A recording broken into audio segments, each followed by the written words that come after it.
Bismillahirrahmanirrahim. Assalamualaikum warahmatullahi wabarakatuh. Pemirsa yang dirahmati Allah, marilah kita simak ceramah dari Buya Aruz Yasin dengan tema cara mensucikan kalbu. Sebelumnya marilah kita bersolawat terlebih dahulu. Allahumma sholli ala Sayyidina Muhammad wa ala ali Sayyidina Muhammad. Selamat menyaksikan. Saya langsung membuka kalau di kitab ini langsung jilid 2, kitab Riyadhatun Nafs. Kitab Riyadhatun Nafs, bab tentang riyadah nafs. Biasa tadi disebut tazkiyatun nafs, yang lebih tepat riyadhatun nafs, karena tazkiyah itu bagian dari riyadah. Apa arti riyadah?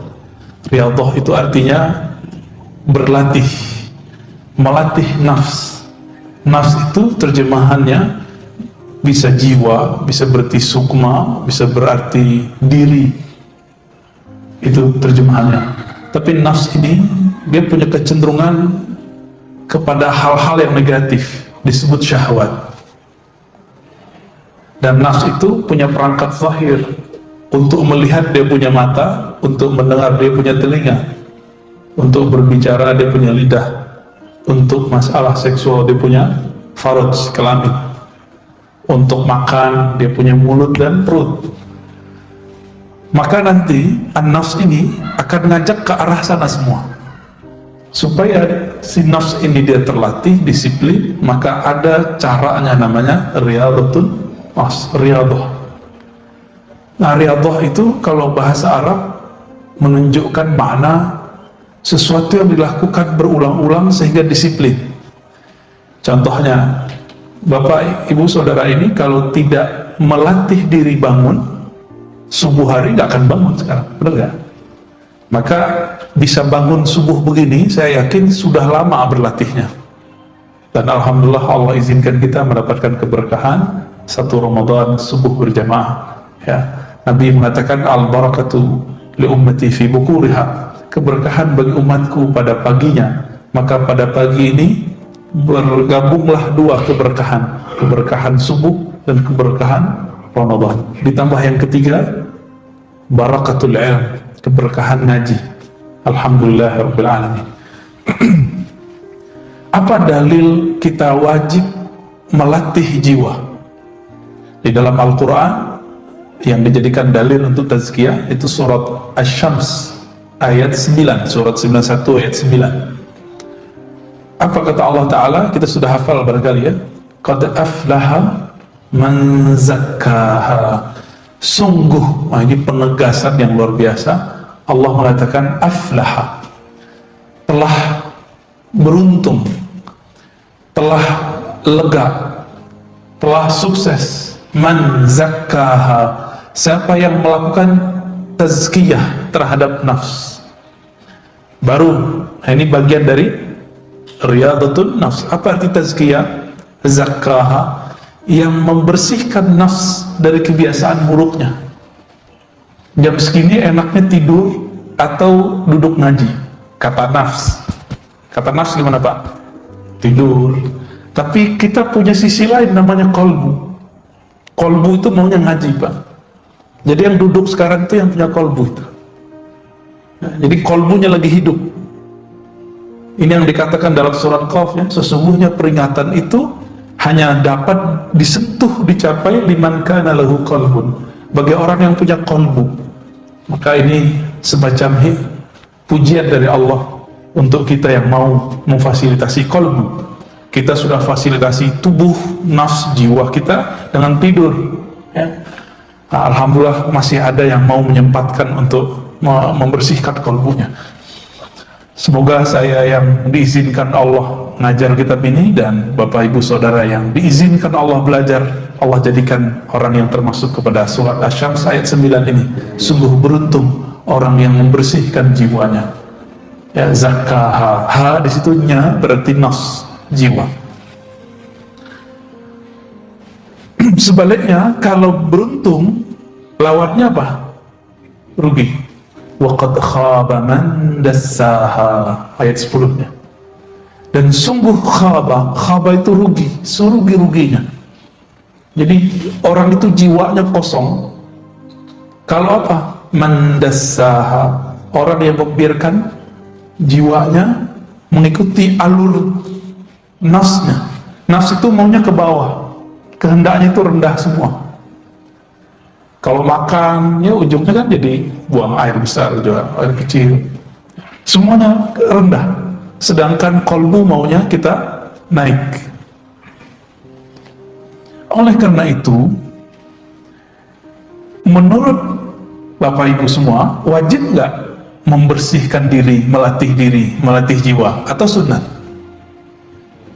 Wajib.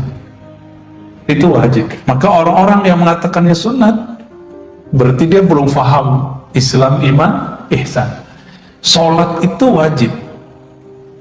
Tapi sebelum sholat kita ngapain?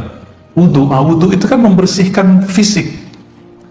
Tapi adakah kita yang membersihkan badan dan dia juga membersihkan jiwanya saat dia berwudhu? Jika itu terlaksana, maka khusyuk langkah pertama itu sudah tercapai. Jadi kenapa kita was-was di dalam sholat? Itu karena belum melakukan tazkiyatun nafs saat berwudhu. Itu sebenarnya, ya. Dan di dalam Al-Quran Allah Subhanahu wa Ta'ala menyebut orang yang sudah melakukan riyadhah, latihan terhadap jiwanya dengan cara membersihkan jiwa, itu dengan sebutan khuluqin azim. Siapa itu? Nabi Muhammad sallallahu alaihi wasallam. Maka dalam surat Al-Qalam ayat 4, ya, surat 68, Allah berfirman, wa innaka la'ala khuluqin azim. Sungguh engkau wahai Muhammad ala khuluq, ya, sungguh berada di atas akhlak yang azim. Kata azim berarti besar dan agung. Azim ini beda dengan kabir. Azim ini lebih menyentuhnya kepada rohani kita. Makanya Allah menyebut azim ini cuma beberapa kali. Rabbul Arsyil Azim, Rabb, pencipta, pengendali, pengatur arsy yang agung. Tapi orang sekarang debat, Allah duduk di atas arsy, Allah di atas arsy, atau Allah cuma menguasai arsy. Itu perdebatannya sekarang. Orang nggak mau memahami apa lafaz azim itu. Orang sekarang berdebat, saya tidak tahu arsy itu makhluk atau bukan. Itu perdebatan yang berbahaya, ya. Padahal Allah bermaksud menyebut arsy bukan untuk kita berdebat, ini duduk di atas, bertempat di atas. Itu kesalahan arah orientasi beragama. Cuma karena jamaah sebagian sudah terjebak membayang-bayangkan Allah, maka kita juga kadang-kadang harus bahas. Tapi pada pagi ini kita gak akan bahas begitu, Pak, ya. Kita lebih ke arah tazkiyatun nafsnya. Hadis yang sering kita dengar itu jarang orang menyebutkan sumbernya. Setiap bulan Maulid, bulan Rabiul Awal, orang menyebutkan hadis innama bu'istu liutammima makarimal akhlaq. Itu kan satu redaksi. Itu riwayat siapa? Ternyata riwayat ini gak pernah dibahas oleh para asatidz, para dai sepanjang hidupnya. Bahkan dari kecil dia membahas Maulid, dia gak tahu itu hadis riwayat siapa. Ya enggak? Udah tahu Pak riwayat siapa, Pak? Gak tahu kan? Tuh kenapa tuh gak tahu? Katanya nyuruh belajar dari kecil, dari brojol dan bumi, ya, al-mahdi ilal lahdi, sampai ke liang lahat. Si ustadz yang ngomong begini aja gak tahu Pak hadisnya, dia gak mau mencari di mana sumbernya. Ini berarti dia juga membiarkan dirinya dalam jahlun, ya, kejahilan itu, taklid jadinya. Nah, setelah kita teliti, di sini nggak disebutkan rawinya, ya. Itu ternyata ketemu redaksi ini dalam riwayat Imam Malik, riwayat Imam Baihaqi, Imam Tabrani, riwayat Imam Ahmad dengan redaksi yang bermacam-macam. Ada yang kalau di sini liutammima, untuk menyempurnakan akhlak. Ada yang lafaznya yang lain, ya, usliha, atau lafaz sejenisnya mahasinal akhlak, ya. Maka agama itu, goalnya beragama itu akhlak yang azim tadi. Maka akhlak yang azim ini meskipun tidak memberikan orang duit, tapi kalau akhlaknya azim, nggak dikasih duit pun orang ridho. Kita ngasih orang duit, orang seneng, Pak. Tapi kita omongin, dasar lo pengemis, gimana, Pak? Seneng nggak dia? Maka beda, berbagi itu tanda orang yang suka bersedekah. Tetapi akhlak inilah yang akan mempertahankan ini amal naik gak ke langit. Jadi banyak kita yang memisahkan antara ibadah dengan akhlak, ngaji sama akhlak. Maka sekarang orang banyak belajar yang disebut hijrah, ya. Tapi hijrahnya kok malah jadi galak sama orang tuanya, jadi serem sama jamaah, ya. Jadi suka nyalah-nyalahin orang. Ini kan berarti akhlaknya gagal, berarti dia belum nemu qad aflaha man zakkaha. Maka teman-teman yang belajar agamanya membuat kita konflik dengan orang, coba dikaji lagi dan ditanya lagi hatinya, ini emang begini agama yang Nabi ajarkan? Coba tanya-tanya lagi dalam hati itu. Menyalahkan, membenarkan itu bukan urusan kolbu, itu urusan hebat. Itu beragamanya baru masih sampai di sini. Dalam ilmu akliyat itu disebutkan akal ini tugasnya dua aja, membenarkan atau menolak, menyalahkan. Jadi kalau orang suka nyalah-nyalahin, ini belum dapat ya. Akhlak itu dari sini, dari dalam kolbu, ya.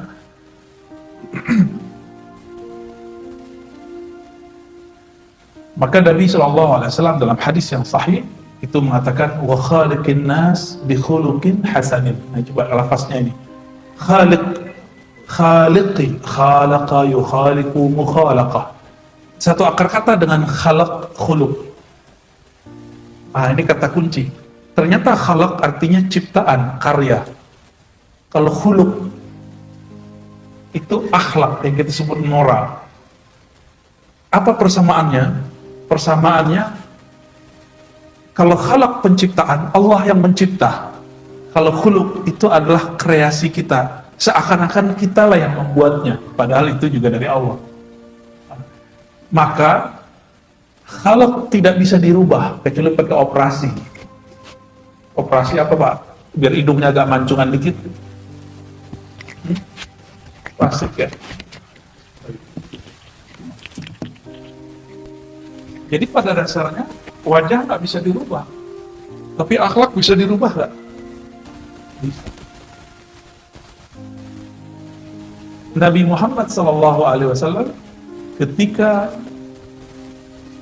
berdakwah itu cuma 11 tahun, nggak sampai 10 tahun di Madinah, 13 tahun di Makkah. Dibandingkan Nabi Nuh, berhasilan mana? Nabi Nuh kurang dikit dari 1000. Nabi Ibrahim umurnya hampir 200, 170-an. Nabi Musa juga begitu, lebih besar. Kenapa? Karena khuluqin azim, akhlak beliau lebih besar. Masih ingat kisah ada sahabat Nabi? Sahabat Nabi ini kan macam-macam, ada yang Badui, ada sahabat Madani, Madinah atau Muhajirin.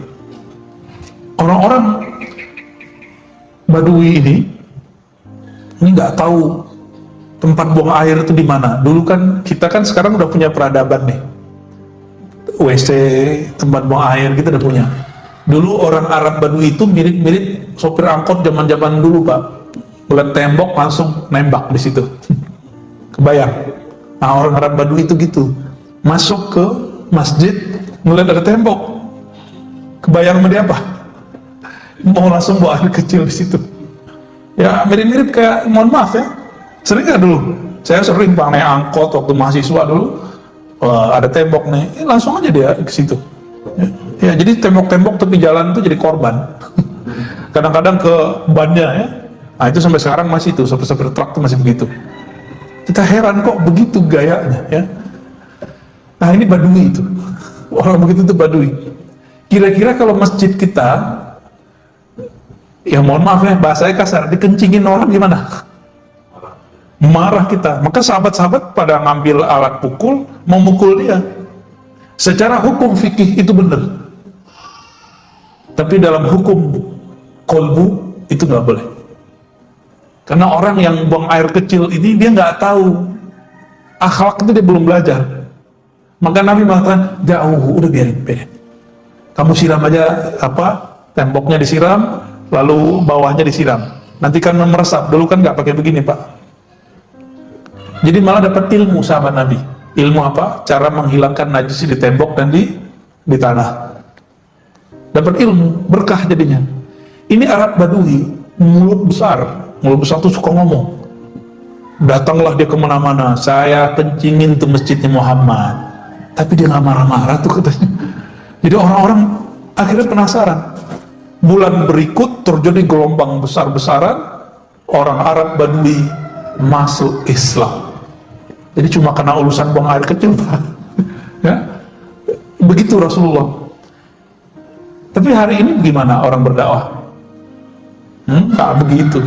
Cuma ngaji di YouTube, ngaji di TV, berantem di masjid.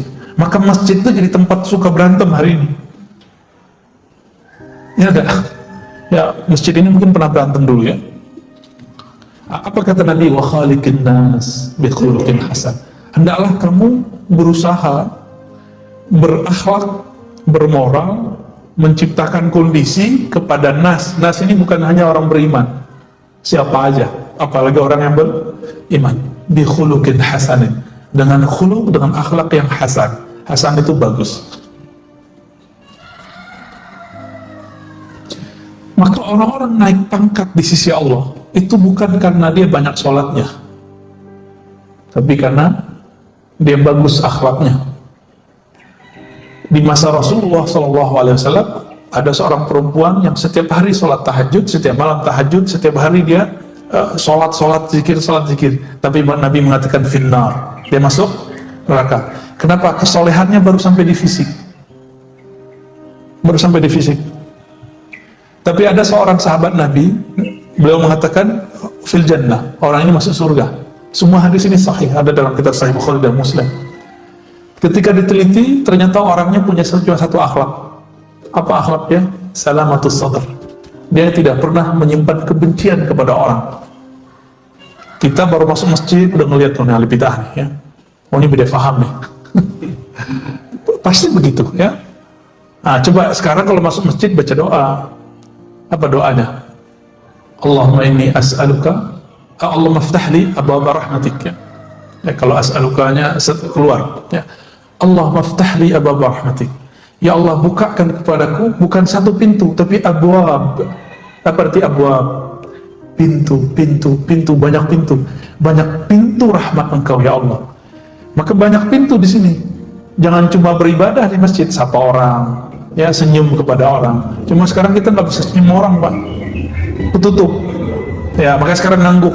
Kita nunjukin kerendahan hati dengan cara ngangguk. Ya, mata yang teduh itu sudah cukup sebenarnya.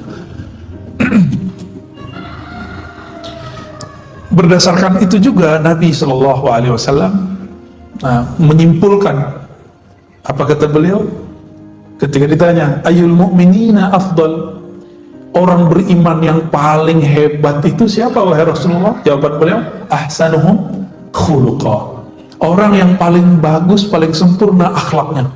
Dan akhlak itu Bapak Saudara makan Allah bukanlah hiasan fisik, dia ada di dalam kolbu. Jika di kolbunya tidak dibersihkan, maka tidak akan muncul akhlak yang bagus.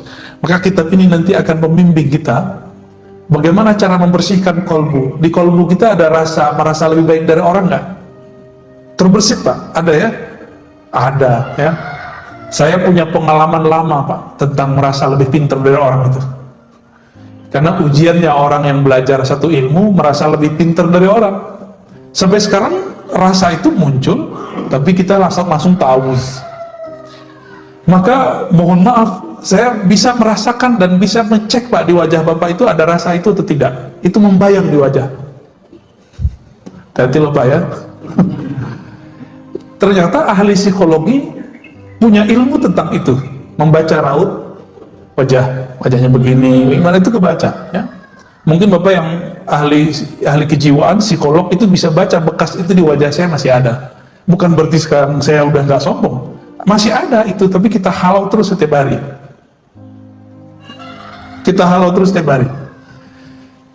Yang paling berat itu orang berilmu, dia merasa lebih banyak ilmunya daripada orang lain. Kalau Bapak yang banyak duit, banyak harta, paling kekayaan itu cuma sebatas fisik.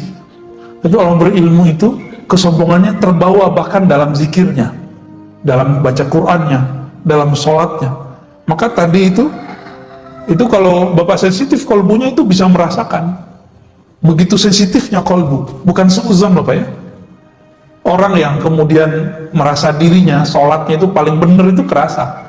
Maka Abdullah bin Amr mengatakan, ya, Nabi, ya, dari Nabi beliau bersabda, yang pertama kali dicabut di akhir zaman adalah khusyuk. Awwalu ma rufi'a qabla yaumil qiyamah al khusyuk. Yang pertama dicabut di akhir zaman itu khusyuk. Khusyuk itu kan urusan mata yang tunduk secara zahir, secara batin kolbunya tunduk kepada Allah. Khusyuk ini salah satu akhlak orang yang sholat. Orang kalau khusyuk sholatnya pasti dia tawadu kepada orang lain. Ini enggak ya? Kita merasakan itu. Untung masjid ini enggak terlalu banyak. Abu Hurairah lagi duduk, dia ngerasa nggak nyaman Pak. Hadisnya sahih ya, ada diceritakan dalam Riyadhus Shalihin juga, dikumpulkan hadis itu. Dia merasa ada sahabat ini lagi panas aura badannya. Akhirnya beliau mengatakan, siapakah di antara kalian yang bertengkar hari ini, yang mutus silaturahmi hari ini? Itu orang yang bertengkar, itu pasti panas hawanya. Abu Hurairah ini zikirnya setiap hari 12.000, maka kolbunya lebih tajam dari kolbu-kolbu kita.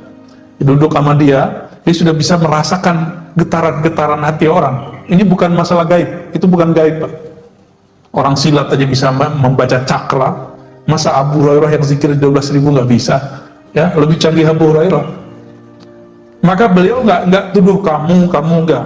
Beliau cuma bilang, siapa yang mutus silaturahmi hari ini, bertengkar hari ini, pulang minta maaf, baru balik sini. Kenapa? Majelisku adalah majelis malam Jumat, malam ini amal diangkat. Orang yang mutus silaturahmi, amalnya tidak diangkat. Nanti majelis kita tidak dibaca di sisi Allah Subhanahu Wa Taala. Kira-kira begitu pesan beliau ya, kalau kita terjemahkan secara bebas.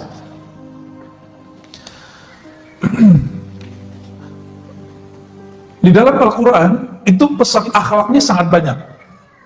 Misalnya kita sering dengar imam baca ayat wal qaziminal ghaidha wal 'afina 'anil nas. Surah Ali Imran sering dibaca itu.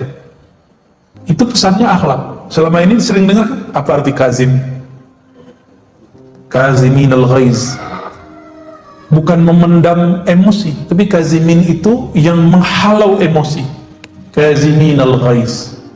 Maka salah satu zuriat Nabi dulu ada namanya Musa al-Kazim, karena beliau itu nggak pernah marah. Mau dibully orang segimana aja dia nggak pernah marah. Ini Musa al-Kazim ya. Anaknya Syekh Asnawi Caringin itu namanya Ahmad Kazim. Saya pernah berziarah ke sana, kaget juga kita namanya Ahmad al-Kazim ya. Lalu bagaimana cara untuk mendapatkan husnul khuluq atau al-akhlaq al-hamidah, al-akhlaq yang sempurna, yang baik? Beliau memberikan tips kepada kita. Caranya adalah bersihkan sumbernya, maka hulunya gitu ya, muaranya akan bersih. Bersihkan dari dalam. Jadi jangan cuma bersihkan luarannya. Saya hijrah nih, ganti pakaian dari pakaian biasa ya, robek-robek, sekarang pakai gamis. Itu bisa merubah akhlak nggak?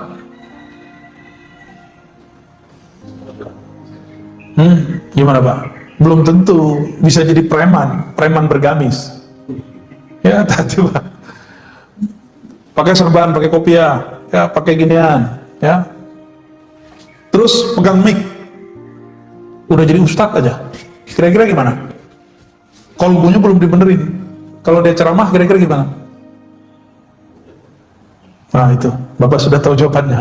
Dia kalau nanti ceramah cuma ganti casing, dulu menghujat orang tepi jalan, sekarang menghujat orang yang beda faham dengan dia. Itu aja bedanya. Dulu kalau kita masih remaja itu kan pengen cari lawan, pengen bergesekan sama orang. Betul, ini sama, walaupun bergamis, berserban, berkopiah, akan cari gesek terus.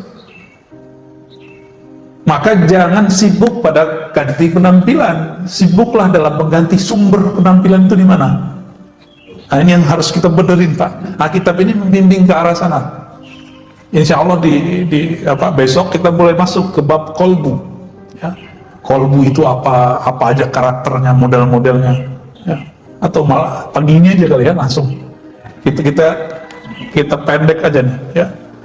Jadi cara pertamanya kita harus diagnosa dulu. Ini kolbu kita, kolbu yang mana nih? Kolbu itu kan dibagi 3 aja. Sehat, sakit, mati. Kolbu yang sehat, kolbu yang sakit, kolbu yang mati. Saya yakin yang hadir ini pasti hidup semua kolbunya, nggak ada yang mati. Berarti antara 2 aja, 1 sehat, 2 sakit. Termasuk saya, Pak. Termasuk saya, bisa jadi saya kolbunya sakit. Bisa jadi Bapak lebih sehat kolbunya daripada saya. Nah, ini bisa terjadi. Kenapa? Karena megang mic begini, pakai kopiah begini, pakai gamis begini, tidak ada jaminannya. Kami begini, kolbunya lebih sehat. Oleh karena itu, guru-guru kita dari dulu itu selalu pesan, kamu kalau mau jadi dai, guru, dosen, benahi dulu kolbumu baru ngajar, gitu. Saya dipesenin gitu dari guru saya semenjak saya umur 12 tahun. Saya masih ingat sampai hari ini, ya. Ada namanya Syekh Abuya Rizwan namanya dulu, ya, namanya nama orang lokal, Pak, tapi beliau ngomong gitu saya. Kita ditepuk-tepuk tuh, dikasih tahu, kamu kalau mau ceramah, ya benahi dulu kolbu. Kalau sudah membenahi kolbu, nanti baru bisa membenahi kolbu orang, gitu.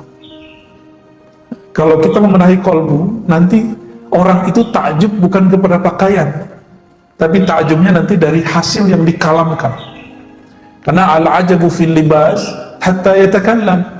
Takjub pada pakaian itu cuma sampai dia ngomong. Kalau dia ngomong ketahuan, nah gitu doang, gitu. Gimana nggak, Pak? Pakai serban nih, saya pakai kopiah segala macam. Tahu-tahu ngomongnya nggak jelas, ngantur. Dan sekarang kita lihat fenomena umat Islam suka dai-dai yang punya euforia. Mohon maaf ya, suka dai yang mu'alaf. Sekedar dia bercerita tentang masa lalu beragamanya, lalu semangat dia masuk Islam, silakan. Tapi sekarang dimintain fatwa. Maka saya agak nyinyir bagian ini. Serem, Pak. Dia masuk Islam, seharusnya ngaji dulu, nyantri dulu, benahi dulu kolbunya. Kan habis makan yang haram juga, pasti dia makan babi kan sebelumnya. Ya, itu harus dibersihkan, ada cara bersihinnya, ada zikirnya, dimandikan dulu. Ada kan itu hukumnya, kalau versi ahli fikih sunat, tapi bagi saya mandi masuk Islam itu wajib. Itu mandi, yang pindah agama kan. Akhirnya apa yang terjadi? Karena gagal faham belajar fikih, gagal faham belajar akidah, ada yang si dai ini sekarang bangga nabrak anjing, ya kan? Dan begitu. Yang tidak bisa membedakan politik itu bagian dari iman atau bukan. Kan politik bukan bagian dari iman, Pak. Ada politik bagian dari iman. Ya, masjid ini mungkin pernah jadi korban. Politik bagian dari iman. Akhirnya beda pilihan politik menjadi beda iman. Emang ada ayatnya. Nah, itu akibat si dai, si mu'alim belajarnya bukan dengan kolbu. Kolbunya belum dibenahi. Akhirnya kata orang, berita, pecahlah kita selama 2018, 2019. Mau diulang lagi 2023, 2024. Ini tinggal berapa tahun nih?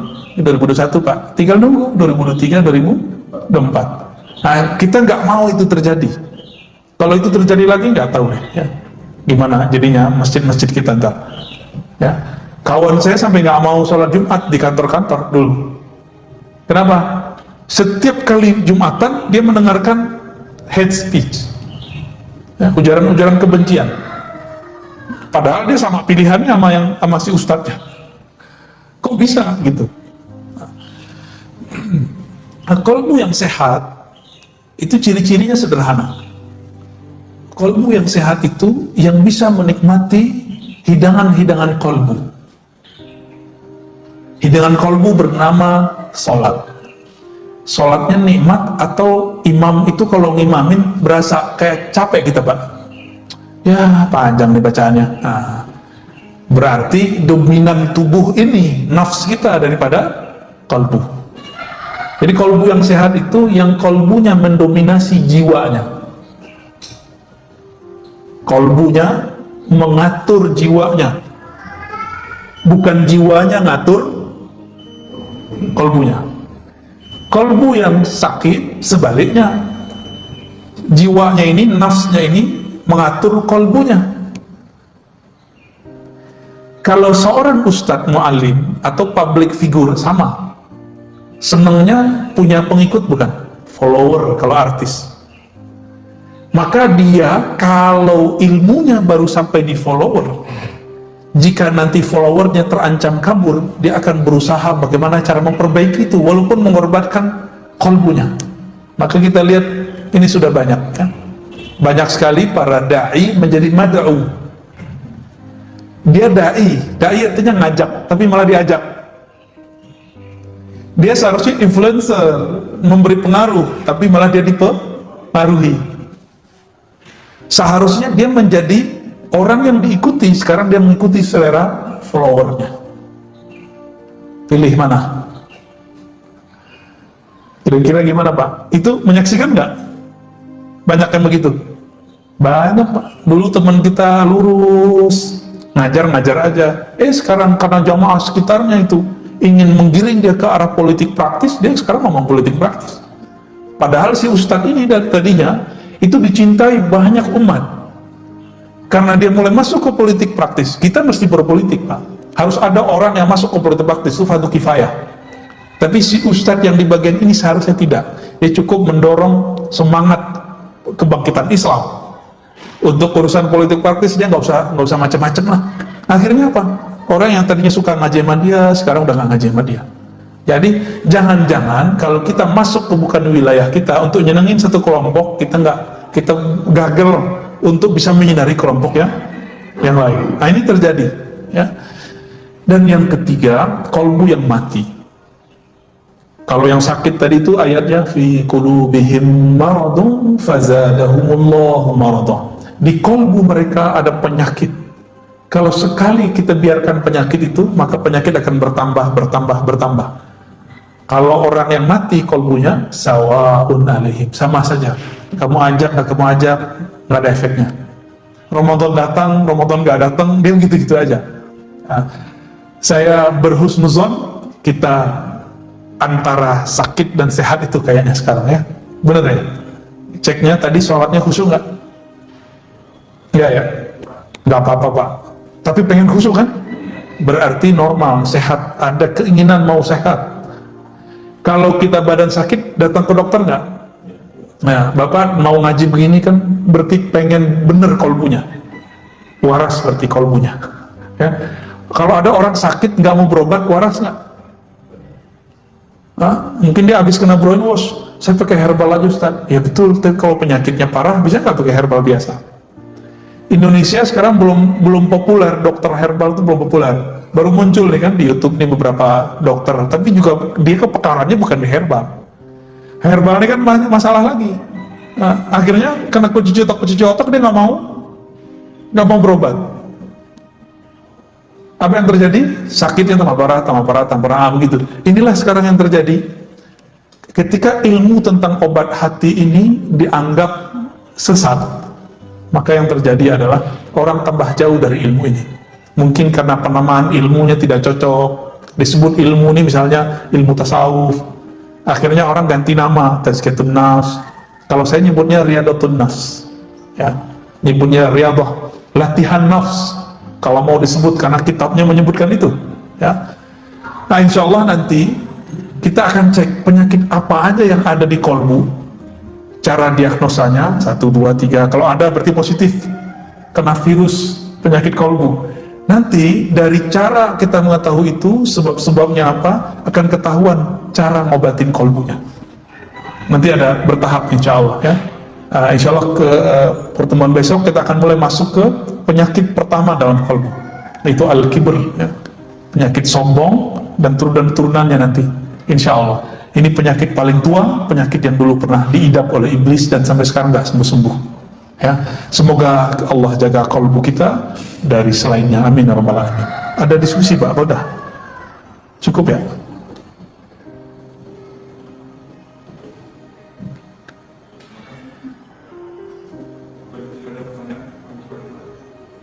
Ya. Ya. Assalamualaikum. Tadi mengenai kritik atau kalau kita menjaga hati kita, apakah lalu bagaimana kalau ketemu kritik atau orang? Ya. Bagaimana? Caranya, ya. Tadi imam kita baca ayat wa tawasau bil marhamah. Kita selama ini fokus di surat Al-Asr. Wa tawasau bil haq, berwasiat dengan kebenaran. Jadi kita merasa benar nih. Nah, ini dosanya para pemberi kritik merasa benar. Itu kesalahannya. Karena dia merasa benar, muncullah kesombongan, dirinya lebih benar dari yang dia kritik. Nah, berarti dia belum benar-benar berwasiat. Maka di surat tadi Al-Balad tadi ya, wa tawasau bil marhamah, dan hendaklah mereka saling berwasiat ya, dengan cara marhamah. Apa arti marhamah? Penuh kasih sayang. Jadi kalau negur orang tuh jangan, ini bid'ah nih, gak begitu caranya. Imam Syafi'i itu menegur lama, beliau Imam Salafus Saleh. Apa kata beliau? Engkau kalau menegur ke depan orang, jangan salahkan jika hatiku, nafsku, jiwaku susah nerimanya. Jadi kalau menegur gimana? Ajak ke ruang berdua. Terus apa? Lafaznya, kata-katanya menunjukkan kita cinta kepada dia. Maka Imam Sya'rani mengatakan, kamu jangan mengkritik orang, nasihati orang, berdakwah sampai hatimu berniat ingin rahmat turun kepadamu dan turun kepada. Jadi bukan kita tuh kayak menyalah-nyalahin orang, menyudutkan orang tuh gak ada. Maka kritik yang sahih, kritik yang disampaikan dengan cara kasih sayang, tidak menyudutkan orang, itulah yang disebut al-haq, itulah yang disebut as-sabr. Sabar ini wajib atau sunat? Wajib. Jadi kalau orang nggak dengerin kita sekali, kita marah nggak? Jadi kalau ada orang yang mengkritik, lalu dia marah-marah pada dalam mengkritik, marah-marah menasihati, orang yang orang yang mengkritik ini yang butuh dinasihati sebenarnya. Benar gitu? Ya, dia mengkritik orang tapi nggak sabaran. Yang butuh dikritik siapa sih? Ya. Yang butuh diperbaiki siapa? Yang marah-marah ini atau yang dimarahi? Jadi ayatnya tiga cara berarti. Jadi cara mengkritisi orang itu pertama, yang disampaikan mengarah kepada kebenaran, bukan merasa paling benar. Yang kedua, bisabri, kita harus sabar, dan kesabaran itu nggak mungkin kalau tidak bil marhamah, dengan kasih sayang. Dan Allah Subhanahu Wa Taala membuka semua ayat Al-Quran, semua surat Al-Quran kecuali satu surat Al-Bara'ah, At-Taubah, semuanya dengan marhamah, Bismillahirrahmanirrahim. Jadi Allah itu ingin kita ini tidak membayangkannya seserem guru-guru sekarang membayangkan Allah tentang Allah ke anak-anak. Coba anak-anak itu membayangin Allah itu neraka, Allah itu pemarah. Kamu begini loh, neraka loh, terus siksa Allah loh, gitu. Jarang orang itu yang berbicara Allah itu sayang deh, kalau kamu begini kamu disayang Allah, itu jarang. Jadi kita ini metode ngajarnya bukan metode marhamah, metodenya metode ghadab, marah aja bawaannya. Akhirnya sekarang beragama itu manhajul ghadabiyah, manhaj marah-marah. Lu beragama kok marah-marah? Nabi kalau marah-marah nggak mungkin 11 tahun kurang di Madinah berhasil mengislamkan Arab dan Islamnya sampai ke negeri ini. Kalau dulu wali-wali yang datang ke negeri ini marah-marah melihat ada tradisi Hindu, Buddha, nggak mungkin Pak bisa mengislamkan Bapak ini. Mungkin mati, lahir kafir kali ini. Itu B3 itu. Ya, ini teknik dalam Al-Quran. Silakan dipakai cara mengkritisi, cara memberi masukan kepada orang. Tidak merasa paling benar, tapi mengarahkan kepada kebenaran. Yang kedua, sabar. Sabar itu bukan nyinyir Pak. Sabar itu kita berulang-ulang menunjukkan. Dan yang ketiga tadi marhamah. Saya lupa. Kalau lafaznya tawasau, itu wazannya tafa'ala. Di situ menunjukkan bahwa kita terlibat di dalamnya, bukan hanya dalam lisan. Tapi sebelum kita mewasiatkan orang, kita sudah masuk dulu ke apa yang kita wasiatkan. Nah, itu berarti 4 sebenarnya Pak. 4 ya. Jadi kita sendiri sudah di situ. Ya. Cukup? Ada? Oh iya. Banyak orang. Jadi online, bagaimana kalau nikah kawan kita sudah berjilbab sebenarnya, tapi di satu sebut saja terus Allah dancing. Beliau ingin mengingatkan beliau bagaimana caranya supaya tidak menyinggung. Iya, kalau ada orang belum berjilbab, jilbab itu kan model nutup aurat, itu fisik Pak. Targetnya bukan dia pakai aurat, nutup aurat atau enggak. Targetnya dia mengenal siapa yang nyuruh nutup aurat. Maka kenalkan dulu orang ini kepada yang memerintahkan nutup aurat siapa? Allah. Jadi kenalkan dulu Allah itu sayang kamu. Jangan bayangkan altar neraka lagi. Nanti kalau dia merasa safety daripada ancaman-ancaman neraka, dia buka jilbab lagi Pak. Maka saya dakwah waktu di Paris tuh sama jamaah kita saya nggak pernah bilang, kamu buka jilbab enggak. Ada yang pakai roknya pendek segala macam, biarin aja, penting mau ngaji. Nanti dia nanya, Ustadz sebenarnya jilbab gimana sih? Jawaban saya sama. Ibu, mbak, teteh gitu ya, kenali dulu yang nyuruh pakai jilbab. Nanti pasti pakai jilbab sendiri, nggak disuruh-suruh. Kalau di sana susah lah pakai jilbab. Ya, kerja itu susah, apalagi semenjak kejadian kemarin, kena prank sama anak SD gitu ya. Jadi kenalkan dulu si anak, teman, orang yang mau kita ajak mengamalkan satu syariat dengan syariatnya. Apa arti syariat? Zat yang menyuruh satu perintah itu. Nah, kalau enggak jadi beban. Perempuan pakai aurat itu beban sama dia, gerah aja bawaannya. Benar nggak? Sholat itu bagi anak-anak kalau pakai ancaman dia tegang Pak. Tapi kalau anak kita coba kita bilang, Dek, puasa ya.